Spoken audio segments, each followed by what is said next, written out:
Hey, hello, hello. It is me, myself, and I, no AI, Tony Crumb. Thank you for tuning in to the Tony Crumb Show. It's been a minute since I've done an episode, and I want to get into it a little bit. Um, it's been a cool minute because some things happened, life happened really. I think since the last episode has been quite some time. I think maybe even since June. Maybe I really can't remember the last time I did an episode, but I'm gonna get back into it for sure. Get into a steady flow, getting out a new episode every week.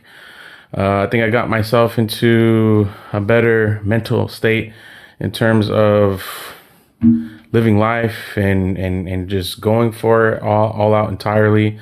I'm going to get into some things in terms of, what I've been doing and why I've been away for so long from doing this. And with that being said, it's the Tony Crumb recap. So, since the last episode, life happened to me in terms of, how do I say, I put myself into a mental grieving state again. June 6th was to be my wedding date and getting married to Gabby. And, that day kept creeping closer and closer and closer. And that date in particular started to feel a lot more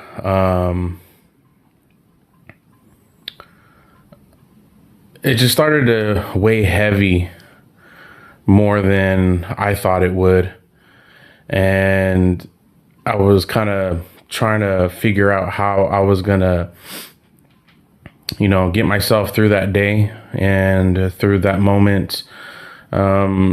And as that day approached a lot closer, I really got into my head a lot, and what was to be a very important day of my life. And I'm sure it would have been an important day for Gabby. And it was to be our starting day of a new life, and it being us as a married couple. And one of the things, that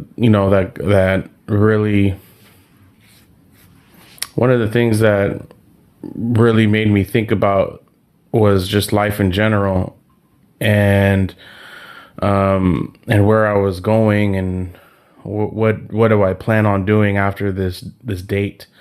And I couldn't help but to think that,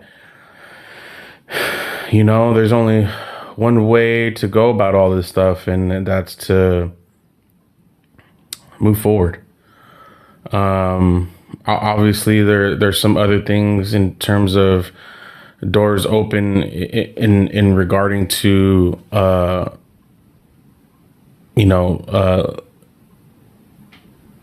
into things that involve Gabby's accident. There's some doors there that haven't been closed yet, and I don't plan on closing them anytime soon, because I feel like I need to get some things resolved with her accident. And I feel like I need to find other courses of action in order to resolve that, just to resolve that in general. The doors I'm somewhat able to close is in terms of moving forward in life, because I think that's what Gabby would have wanted. I don't think she would want me, and not just because it's for me. I think more so because I think she would want me to move on. More importantly, for Connie. And in order for Connie to be happy and to have all this love poured out to her and to give her a fun life, it starts with me. It definitely starts with me. It starts with me being happy. It starts with me uh, setting the example, so to speak. You know what I mean? And I have to be the one to guide her and or show her where to go in terms of how to navigate your feelings in all this, and how to just show, just give her the best and fun life I could possibly give her. You know what I mean? I can't, and even for myself, I just feel like I can't sit and mope around in terms of thinking like all this is going to change, and it's not.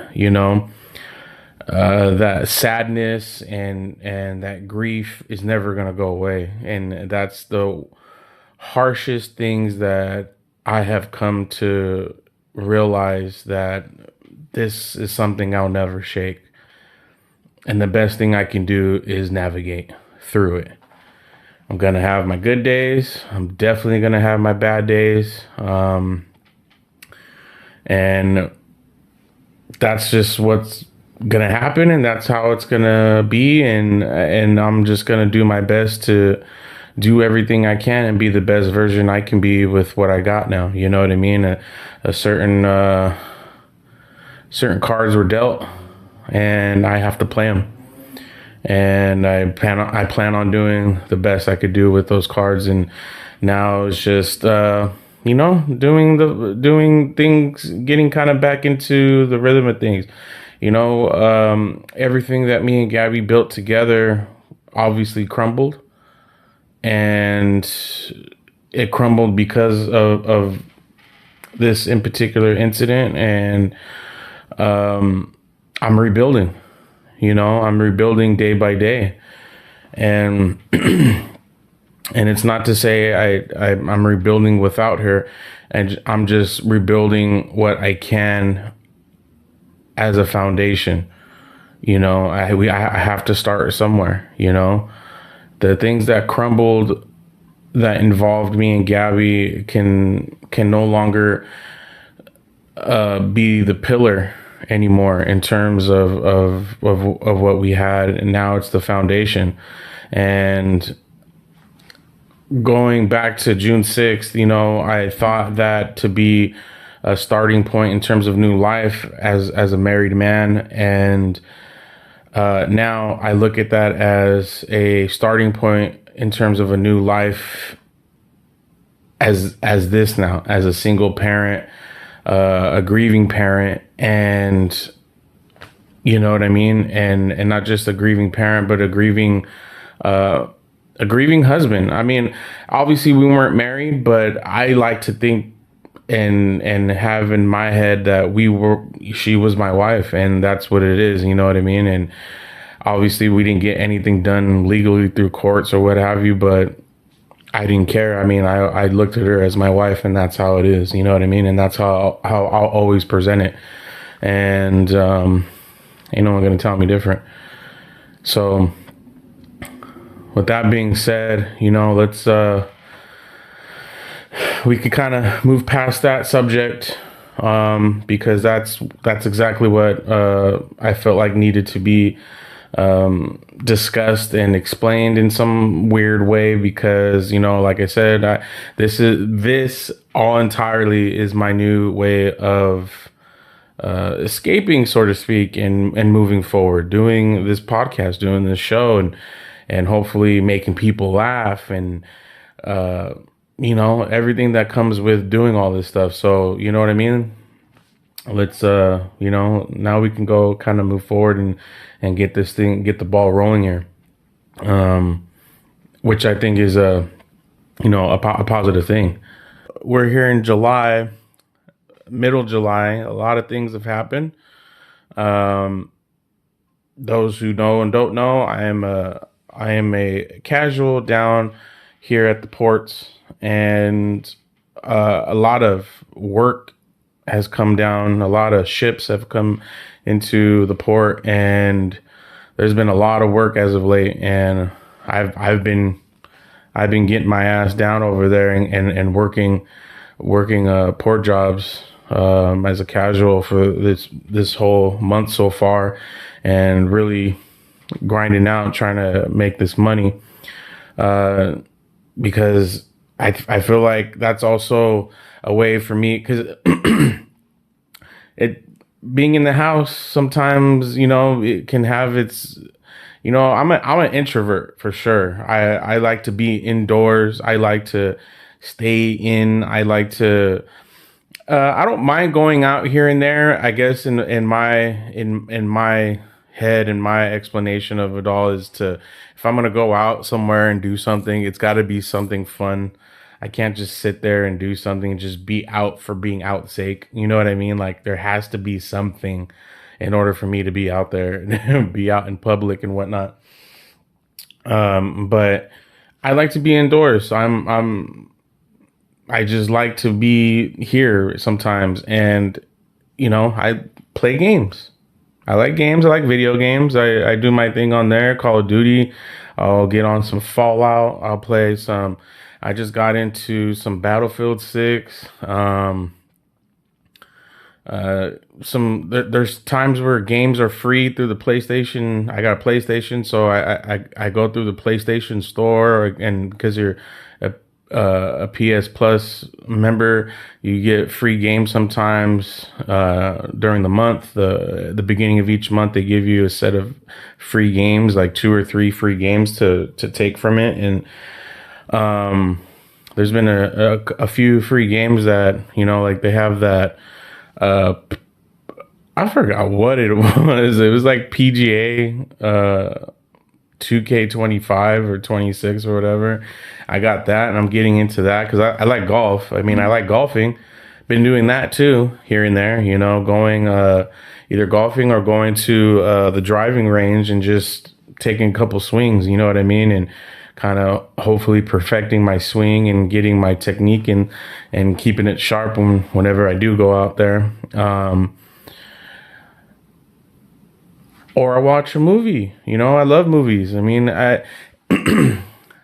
how I grew up as a child, I wasn't really out and about roaming the streets like some kids do now. Kids are all over the damn place. You know what I mean? And that wasn't really me though. I wasn't really all over here to the park and this, that, and the other. I was always here in my cave playing Sega or Nintendo 64 back in the day. I know I'm showing my age right now, but I did that, and or I'd watch movies over and over, and there's times where people are like, fuck, Tone, how do you how do you even know the line to that damn movie? And it's like, bro, you like, I don't know how else to explain it, but when you're a kid who likes to be indoors, or just for the sake of my mom didn't really want us out in the streets, as kids, because I mean, clearly, you see it now, but a lot of shit happens out there. You know what I mean? And I think the last thing she wanted on her plate was something happening to me and my brother at the time before our sister was born. You know, it was just me and my brother. So as us kids, there's only a certain amount of things we could do and was allowed to do in terms of leaving the house or whatever the case may be, and it wasn't a lot, you know what I mean? And if we did, it was because there's a birthday party, or all your cousins are over here, so you go ahead because your cousin's there. Make sure your cousins are here to walk with you guys and all this other stuff, you know what I mean? And we didn't get to do a whole lot. And when we lived here in Pedro, we had a friend that lived a couple blocks. I mean, not a couple blocks, but a couple houses over. Shout out Ernie. What up, big dog? We'd go over to Ernie's house and we'd fucking play games there too. We had a basketball court in the backyard. We played basketball. You know what I mean? And we didn't really do anything in terms of going out. We didn't walk our ass all the way up to Peck Park. We didn't go all the way to Friendship. We got dropped off sometimes, but it was for birthday parties and hangouts and whatnots. You know what I mean? So it's not like it was just, here you go have a good time, and I'll come back and pick you up. It was never, I don't think it was ever like that. Not that I can remember, you know. And like I said, if we did do that, it was with a bunch of people. It was never just me and my brother, me and my brother and a friend or two like that. It was always a bigger group. You know what I mean? But for the most part, you know, we I like to stay in. I like to do those type of things now because that's how I was essentially raised, or how I grew up. I grew up being inside. I grew up playing games. I grew up watching movies. I grew up just indoors. So that's how I am naturally now. You know what I mean? I don't go out and party. I don't go out and do a bunch of crazy shit now. I don't I go to the gym, you know. I drop my daughter off to school. I'll come home, take a shower, get ready for the day, go to the gym for about 2 hours, come home, chill out until I have to pick her up again, because time's going by fast. Time's going by freaking fast right now. And by the time I get all these things done, it's already time to go pick up my daughter from school. And then my attention to her is there, and I gotta obviously do everything I need to do and make myself available for her. She gets hungry, gotta make her something to eat. She wants to watch a learning show, we go watch a learning show. She wants to play with her toys, she asks me to play with her. She has this little fairy, you know, fucking thing that lights up when you slide. It has little toy figures that come with it, so when you go down the slide, the shit lights up. So she's like, "Dad, you want to play with me?" I go, "Yeah, I'll play with you." And not even just that either. It's other things that I do or say that she does to me now, which is actually quite hilarious.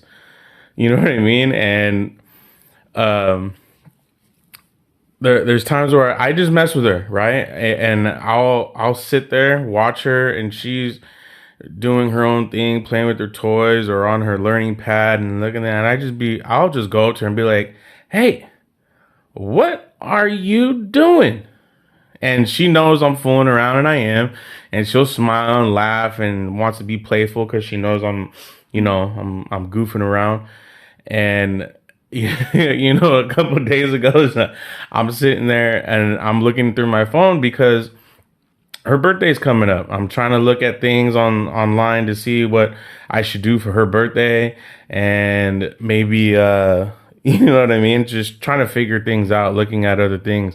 And she sits right next to me and she goes, "Hey, Daddy." I go, "What are you doing?" I go, "What?" I go, "What do you mean? What am I doing? I'm on the phone. I'm looking at things. I'm trying to figure some things out." She goes, "What you looking at?" I go, and once the moment she said that, I thought in my head, she's learning how to talk really well. And I wish she could be like that out in the open, because there's times where people talk to her, obviously, you know what I mean? When she sees family or friends or whatever, and people ask her things, and she's like, I'm just like, "Hey, don't be shy. Use your words, girl. You know how to talk."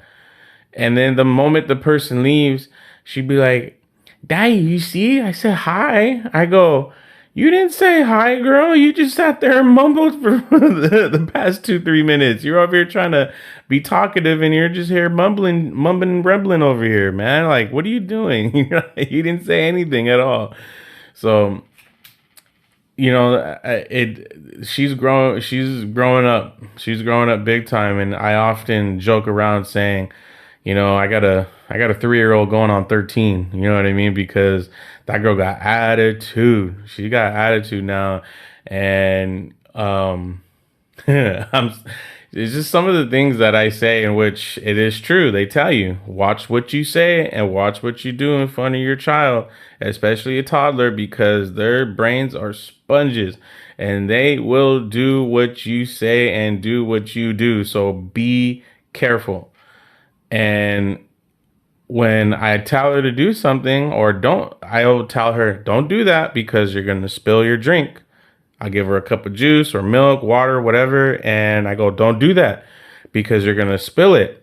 And she'll do it. And there's times where I can't help myself being parent and she spilled, which it's okay. She spilled it. What are you going to do? But I do say, I told you, don't do that because look what you did now. You spilled your drink. Now let's clean it up, okay?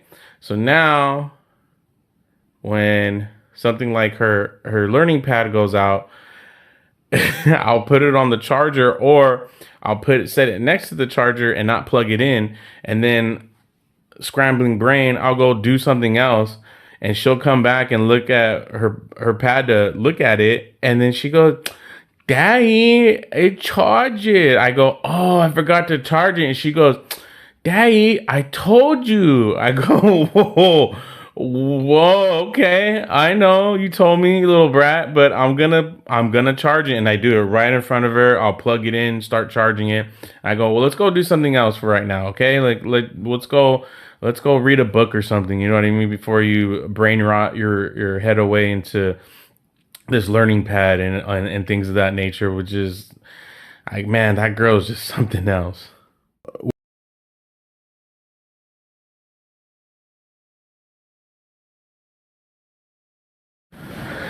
Let's not act like this deal ain't gonna get done in terms of Aaron Donald coming back to the Rams to play with Myles Garrett and the defensive core they got there now, along with the stellar offense that is to be run again by Sean McVay and Matthew Stafford. I mean, dude, the Rams are already a lock set for the Super Bowl. Getting someone like Aaron Donald back on the team would just all but solidify the Super Bowl. You know what I mean? It's something like this will never happen again, and I don't think in our lifetime in terms of star power in um on an NFL team. I mean, we saw a lot with the New England Patriots back in the day, right? In '06 and all that shit. We kind of saw it with maybe, um, I mean, I don't know. I really think about it again. I mean, maybe the Kansas City Chiefs, but come on. Like, what the Rams are doing right now is just bonkers. But we'll see. We can only sit here and watch and see what happens next in the ever crazy world of sports. You know what I mean? That's the next thing, and the Dodgers are doing relatively well, I guess. I mean, there was a lot of injury plaguing that team, especially with you know what I mean, so much money being poured into these players, star players, and half of them aren't even there right now, or it seems like, and it's crazy to see what happens. Are they hitting the back to back slump now? You know what I mean? Is there any form of not making it to the World Series? Because obviously, a lot of people bitch and complain. Oh, the Dodgers, they're gonna buy their way to a World Series. It's not buy. I feel like any MLB team can buy these players too, or get these contracts and get these players to play for them. But I just don't think owners are coughing up the fucking dough. And is that part of the Dodgers owners' fault? No. They're out gambling. They put a big gamble out on Otani. Not like to say he wasn't worth it. You know what I mean? That guy's a international superstar, global, not just countrywide, global. And they made that money back in investments and everything else. They already made that money back of what they paid him. And the rest of these other guys, you know what I mean? They're gonna make their money back with them too, off of merchandise and whatever. You know what I mean? And it troubles me to think that players and coaches alike, and possibly owners of these MLB teams, have their little say on what has happened and transpired with the Dodgers and whatnot. And I think it's absolutely ridiculous to even think that something as the Dodgers and what they've been able to do is even a topic of discussion in terms of, uh, in what they've been able to do and to secure some of these players. It's stupid. I think it's stupid. And talking about all this thing about going on strike because they need to rework they need to rework the salary cap, or work a salary cap into these MLB teams to where, you know what I mean? It's ridiculous. It's absolutely ridiculous. I just think some owners are really, really, really obviously greedy and don't want to pay the money. And it goes without saying, it takes money to make money, and it just seems like these owners that have money don't want to spend it, and that's not our fault. That's the owner's fault. You know what I'm saying? They want fan base, they want people to keep coming, and all you guys. I mean, I'm just not just saying us and as Dodger fans, but fans in general for all teams. Y'all keep going out there and buying their crazy ass food, charging fucking $30 for a hot dog and shit, and buying these fucking 12-foot glizzies that you guys are scarfing down at the ballparks. They see you do shit like that, so stop buying it. You want your owners and teams to, or at least ownership to start getting these ball players and all stars or whatever. Well, stop buying into the things that they're giving you. The more you go and buy shit and spend your money, the more money they make, and they keep it. They keep put it in their pockets. Of course, they're gonna do that. They're not gonna go spend it on players. They're gonna keep it in their pockets. You know what I mean? But hey, it is what it is. You know what I mean? But I don't think people should be, and players and coaches and owners should be bitching and complaining on what the Dodgers are doing. They should, maybe they should think in getting conversations and trying to get the fucking recipe instead of bitching and complaining and making shortcuts to get to make the cake. You know what I'm saying? So whatever. But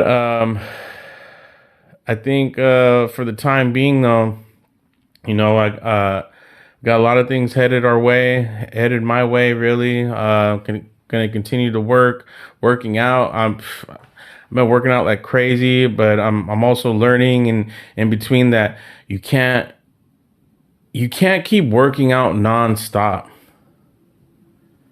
because and I mean that because I was going 4 or 5 days straight. Like, I would go Monday, Tuesday, take Wednesday off, and go Thursday, Friday, and maybe a Saturday just for a lift and not cardio. And I would feel like I don't see the gains. At least I don't think I did. You know what I mean? And as I kept reading into fitness, or seeing things that people were putting on Insta and looking through social media and fitness or whatever, some of the top discussions of topics of discussions were, you got to allow your body to rest. And in order to see those muscle gains, you need your body to rest. You need those muscles to rest. And because I guess how I was shown, it's like, this is your muscles. You work it out, and your muscles get kind of, you know what I mean, stretched and pulled, and all the things that you're doing, and really working your shit out, right? And when you let your muscles rest, they start to form. So I don't think I was able to see any form of muscle gain or any type of gain in general. And especially because I wasn't sleeping. That was the other thing. It's probably the other thing I kind of have in terms of, of recovery and just all around health in general is my sleep. I'll go to bed like at 10, wake up like at maybe 1, go back to sleep again, and then wake up at 3, and then I'm up and I can't go back to sleep. I barely get 4 or 5 hours of sleep, and that's it. And they tell you need 8 hours of sleep, to have sleep. 8 hours of sleep is obviously a health benefit, and I'm more of like, oh, I'll do 7.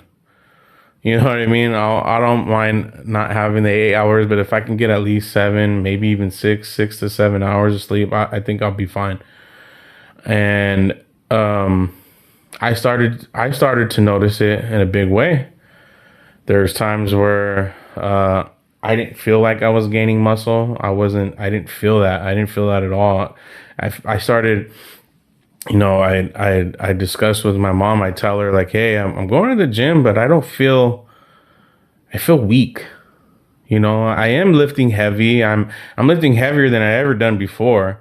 And I'm actually getting a good workout with this heavy weight, and I just feel weak. And it's not without a lack of prepping myself. I stretch, I eat good, I keep myself hydrated like crazy. But one of the main things was sleep. I wasn't sleeping. I wasn't allowing my body to recover. I wasn't allowing my body to get the rest it needed in order to, one, recover, and two, have itself do its thing in terms of actually building muscle. So once I started to get back into some sort of groove of sleeping and forcing myself to sleep, and that's another thing. I think one of the main things is, we wake up and right away we either turn on the TV or go onto your phone and just go into that rabbit hole of just sitting there 4 in the morning and scrolling through your phone on Insta, TikTok, or whatever it is that we do on social media and things of that nature. And it should be more of, oh wow, it's 4 o'clock. And unless you got a job to where you got to wake up at 5 o'clock and get to work by 6, I can understand why you would get up and just be up. But if you ain't got to be anywhere anytime soon, like until 8 o'clock, just get your ass back to sleep and get that extra 2 hours of sleep, because you know what I mean? For me, especially, but I got to get up early anyways, because I got to get ready for the day, and two, I got to get my daughter ready for the day and get her ready to go to school. And she still goes to school. She's going. Her program's a year-round program. It does not stop. They keep going until she goes to kindergarten. You know what I mean? And for me, once I mean, clearly that's my job now. It's always been my job is to wake up early, get her ready, and get her on schedule and everything. And just now, because they're having a lot of jobs down here at the ports, I, I've got to make sure I'm up and ready to go, so that way I can make my arrangements to get her dropped off to school and get her, have something prepared for her to get ready. And you know what I mean? And then I got to make it down over to where you go get your job, hopefully, if you're there on time. You know what I mean? Like there's things that you got to do, you know what I mean? But in terms of all that, it was sleep that I was lacking in terms of recovering my muscle and letting my body rebuild itself and things of that nature. And I feel it, man. I really do feel it. And I feel a huge difference by getting sleep in general. You know what I mean? And there's times where, I work out and I feel it. I feel drained after the workout. I'm like soaked in fucking sweat, and I come home and I sit and I just think of like, okay, what am I gonna do in the moment when it's time to sleep at night? I make sure I sleep, and then I feel sore, right? But I also feel I feel the difference. Like I feel the fucking muscle hardening up, and building up, and you know what I'm saying? Like it's just all this stuff that comes along with you being uh working out and doing all these things. And I've always been a big man, so I'm not saying I'm the fittest guy in the world, but I do see a difference in what I have built. But any hooser, man, what a lot to go through and a lot to discuss so far. That's probably going to do it for me for this time out. Another thing before I do close out, another thing that I've had issues with, because essentially I recorded an episode of the Tony Crumb show probably just a little bit before June 6th. Before that date, I believe I created an episode, and so the program I normally use is Canva, to go through, in terms of editing and doing all these things that I do with the show in terms of presentation and all that good nature. For whatever reason it is, Canva kind of changed the way they or change their program and how you could set up your or edit your videos and all this other things. And in my personal opinion, they made it more difficult. And maybe it's because of me. I haven't done too much of my research yet to figure out how to get all this together. But from what I've seen and how it looks to me, it just seems like it's a lot more difficult to get something. Because before, when I put up my first 3 episodes of this podcast, it was fairly easy. It was just do this, do that, upload the video, put them together, blah blah blah, and boom, you have something to put out on wherever you can. Tony Crumb Show. Go on YouTube, The Tony Crumb Show.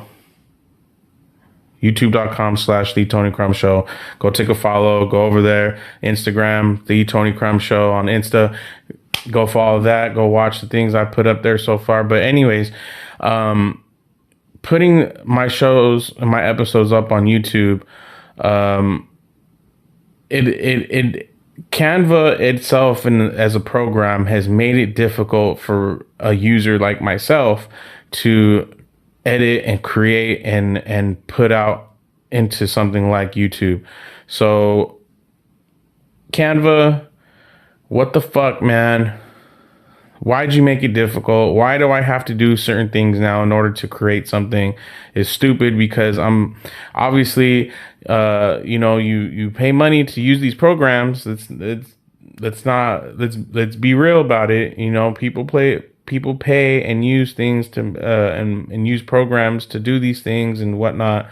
And I just think if you're gonna have people pay and use your program, you should make it as easy as possible. So whatever.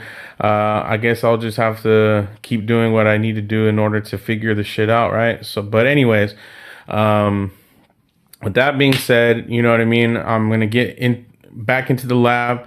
I'm actually looking into other things in terms of creating new music, especially for the show.